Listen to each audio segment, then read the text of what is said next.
continuing on our discussion, sir, you said about making the feature film, right?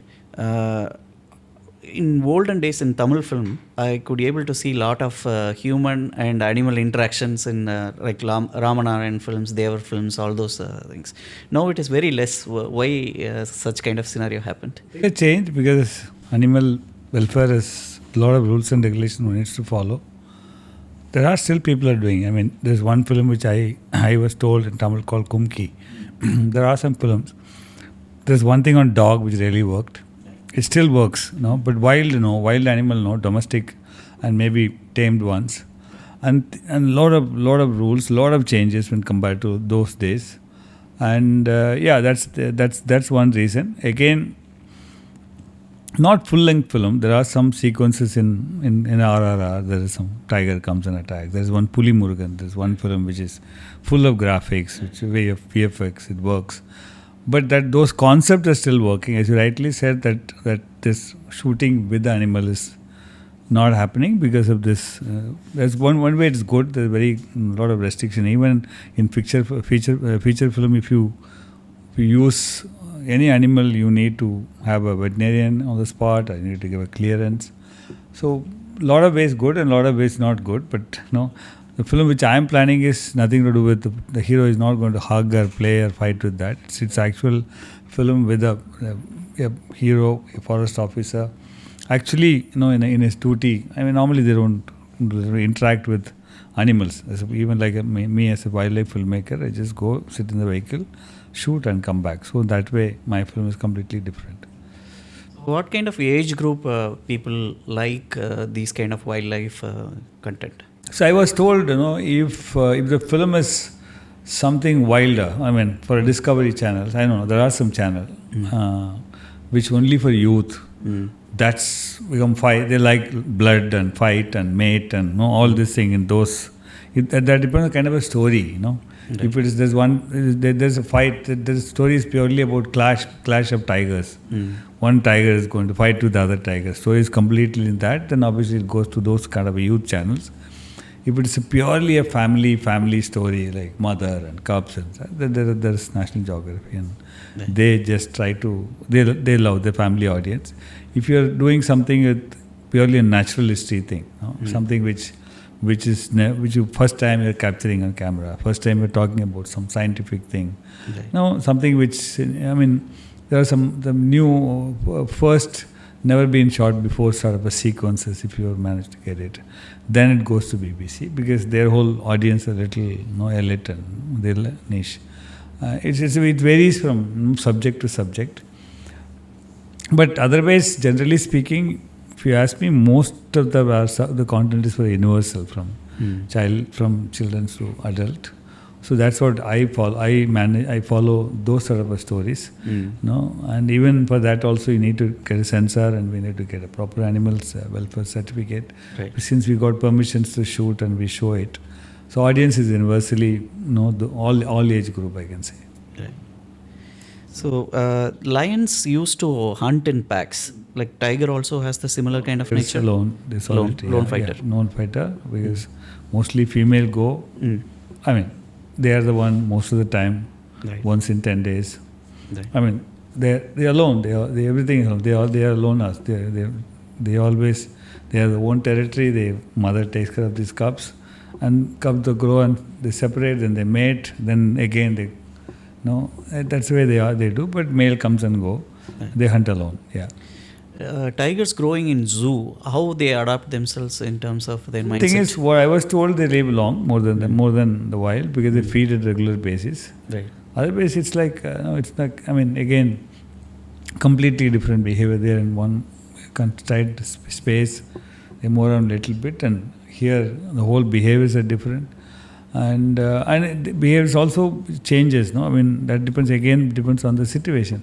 Again, what happens is, if there's a single cub, if tiger's mother is having only single cub, she has to take this cub along with this wherever she goes. Right. If the tiger's got 3 cubs, they can leave and she goes and come back.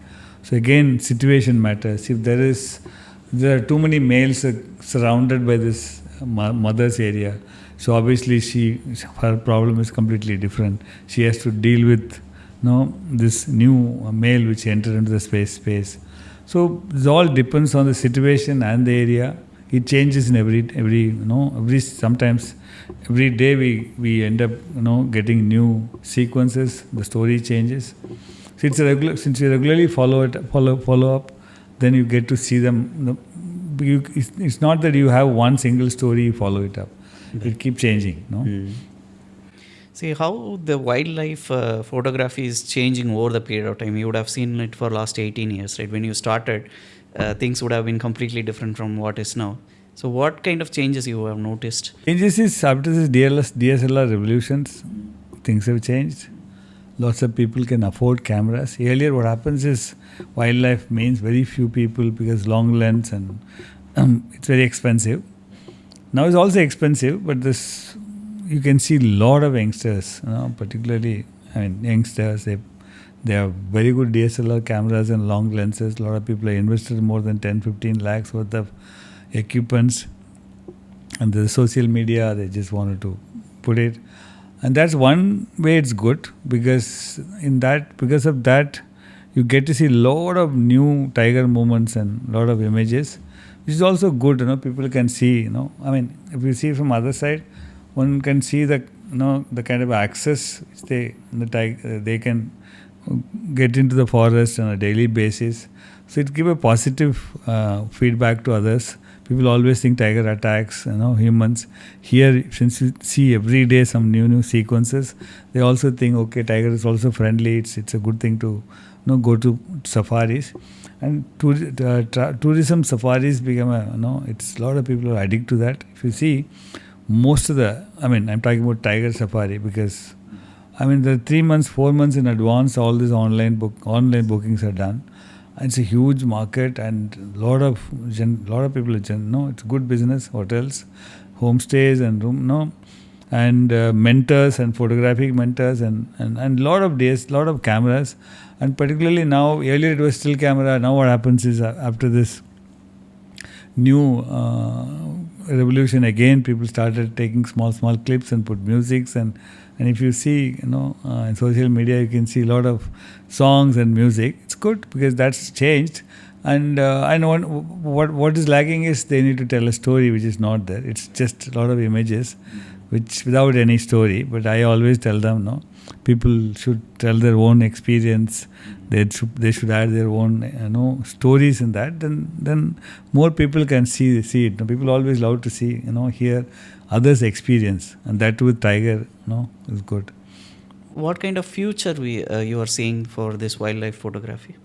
Future is professionally, I don't think it's because now there is so many cameras are inside. There used to be some professionals have some space. They have they can make projects and sell abroad. Now what happened? The content is everywhere. So what is lacking is, again, one needs to learn how to tell a story.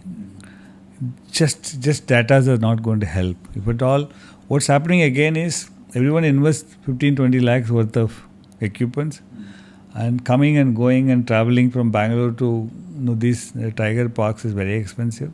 And again, tiger safaris are not cheaper. I'm talking about one safari costs 15,000 rupees. 3 people, 4 people can share.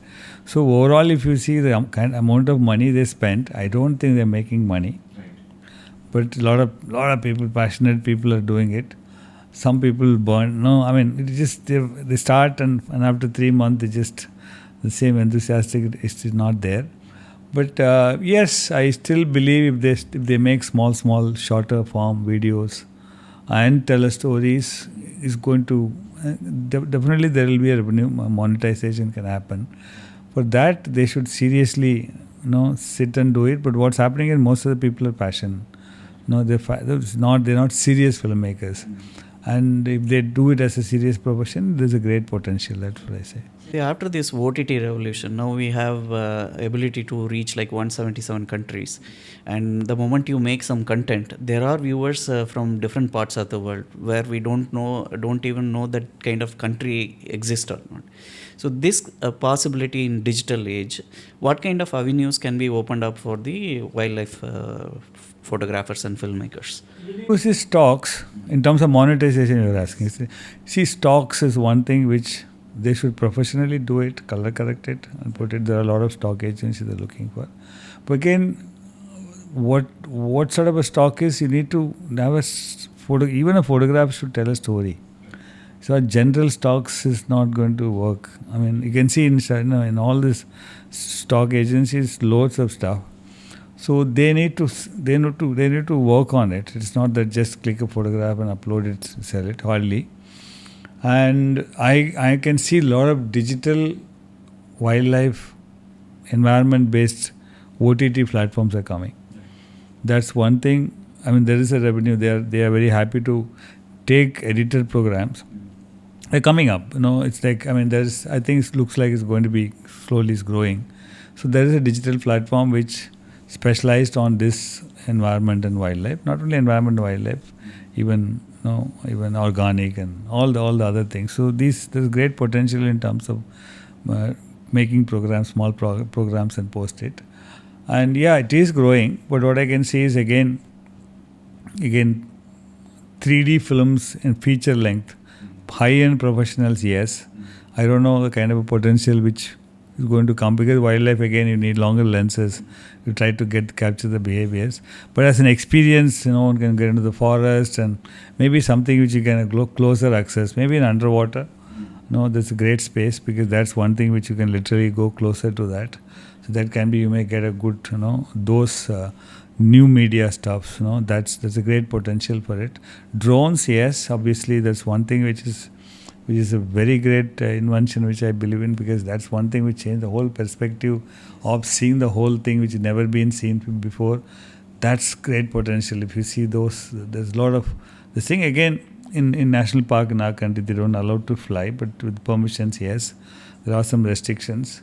But telling a story through landscapes and forest and animal through higher perspective, that's one great potential to see, because end of the day, people want to see something new which has never been shown before.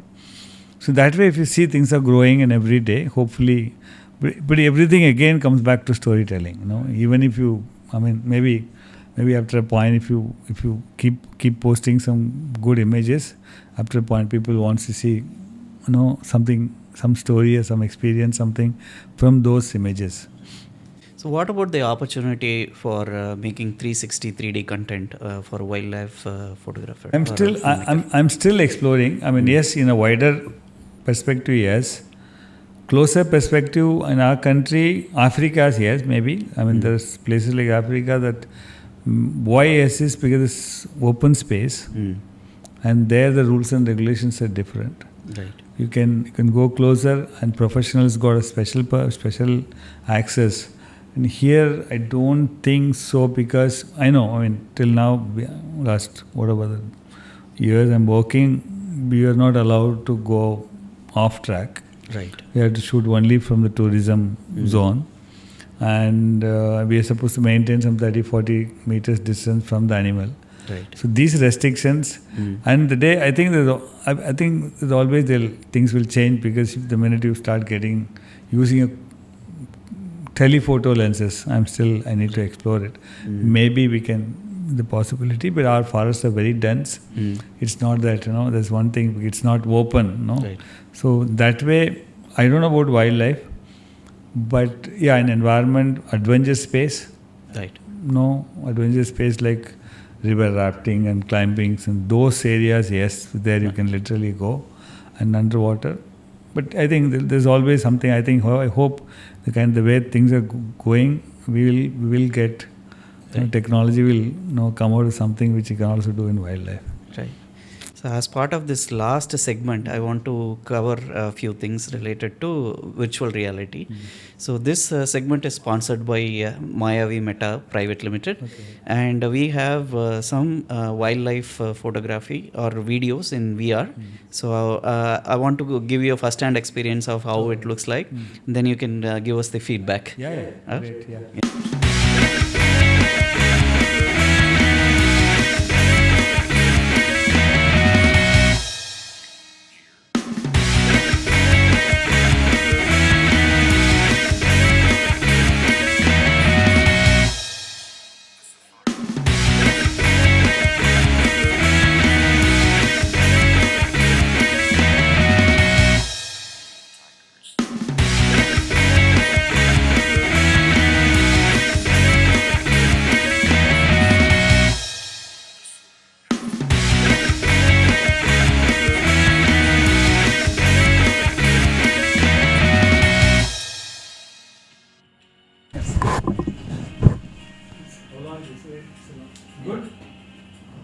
Good experience.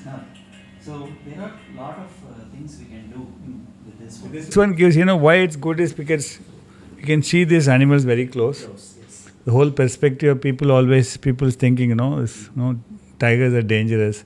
You can see this, the camera has gone that close and this animal is very safe looking at you and you can see them very close. Their experience is good. This is one way it also gives us positive. It's good. It can create, that the whole the kind of perspective people have got about this animal can change. Right. So this is a zoo environment. Yeah. What if it is a open Open park environment is good. That's the only thing I said, Because this one good thing is it's closer. Yes. It's wider. Right. Yeah. In India, if you spend the amount of time we spend on tigers for the making a film, I think one can spend time because it's not that always these animals are far. Right. Sometimes they come closer. Sometimes Right. Yeah. So you can. It's a great tool. Right. But this is what. So this is the experience is different. Right. A zoo can give this much. Because when I see this tiger from top, you can see the top. The perspective from Yes. top. So yeah, it's a great tool to tell stories on wildlife and environment. Yeah. So definitely we'll collaborate on this aspect. Yes, we're happy. So we have been working on like almost 3 years on the research part, but then we have to make it happen. So It's a great tool, no doubt. When even though I've seen tigers so many years, but first time when I'm seeing in 360, that perspective for me it's different. Right. It's great. So that's a wrap for today's session. Thank you very much, sir. Oh, thank you very much for sharing all the details. It's been a journey of almost like 18 years. Yeah. It is a wonderful discussion. Yeah. So we will meet again, sir. We will collaborate on various aspects of 360 content creation. Yeah. Thank you very much, sir. Thank you very much.